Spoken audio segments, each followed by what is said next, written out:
अब श्री कृष्ण की नगरी द्वारका में होगा भारत का सबसे पहला सबमरीन पर्यटन क्षेत्र। अभी हाल ही में प्रधानमंत्री नरेंद्र मोदी ने डूबी हुई द्वारका नगरी के दर्शन किए हैं। द्वारका नगरी का इतिहास बहुत ही पुराना है, जिसका उल्लेख महाभारत से लेकर भागवत पुराण जैसी पौराणिक ग्रंथों में मिलता है। कहा जाता है कि जिस दिन भगवान कृष्ण ने अपना देह त्याग कर बैकुंठ धाम वापस लौट गए थे, उसी दिन यह द्वारका नगरी भी समुद्र में समा गई थी। इसी कारणवश द्वारका नगरी को एक मिथक माना जाता था, परंतु कई पुरातात्विक खोजों में डूबे हुए द्वारका नगरी के कई अवशेष मिले हैं, जिनमें पुराने शहर के अवशेष से लेकर कई प्राचीन मूर्तियां भी शामिल है। अब इतनी प्राचीन गौरवशाली इतिहास को पुनर्जीवित करने के लिए गुजरात सरकार ने एक अनोखा कदम उठाया है, जिसके अंतर्गत वो डूबे हुए द्वारका नगरी के दर्शन करने के लिए सबमरीन पर्यावरण सेवा चालू की जाएगी, जिसके कारण अब कोई भी इस द्वारका नगरी के दर्शन कर पाएगा। तो आइए अब इस द्वारका नगरी के बारे में विस्तार से जानते हैं। द्वारका नगरी को भगवान श्री कृष्ण ने बसाया था। इतिहासकारों के अनुसार ये शहर 9000 साल पुराना है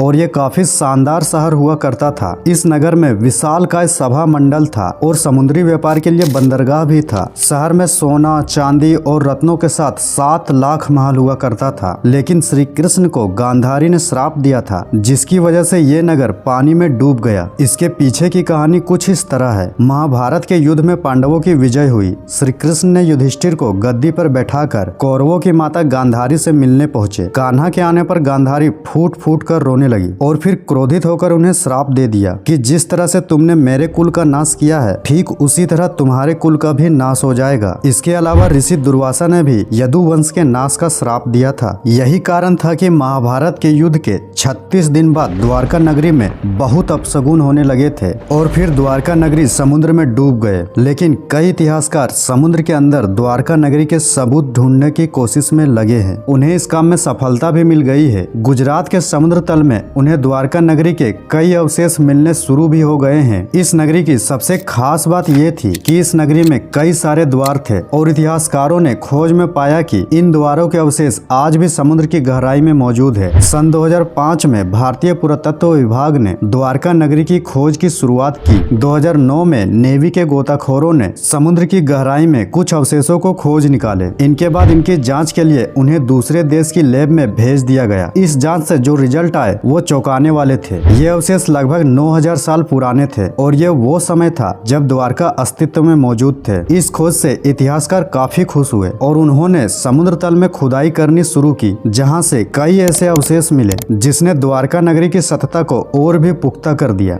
इसके बाद उस जगह के जमीन के नीचे भी खुदाई की गई और वहाँ कई ऐसे सिक्के, मूर्तियाँ और कई ऐसी चीजें मिली जिनसे ये साबित हो गया कि यहाँ कभी द्वारका नगरी हुआ करती थी। दोस्तों, द्वारका नगरी को ढूंढना इतना आसान काम नहीं था, क्योंकि समुद्र के तेज लहरों का मुकाबला करते हुए समुद्र की इतनी गहराई तक जा पाना काफी मुश्किल और जानलेवा काम होता है। लेकिन फिर भी प्रधानमंत्री नरेंद्र मोदी ने 25 फरवरी को श्री कृष्ण की जलमग्न द्वारका नगरी तक पहुंचकर वहां पूजा पाठ किया और इनकी तस्वीरें और वीडियो सोशल मीडिया पर शेयर किया। वैसे दोस्तों, इस द्वारका नगरी के बारे में आपकी क्या राय है, कमेंट करके जरूर बताएं और इस वीडियो को लाइक करके अपने दोस्तों में जरूर शेयर करें और ऐसे ही रहस्यों की जानकारी के लिए हमारे चैनल को सब्सक्राइब जरूर करें।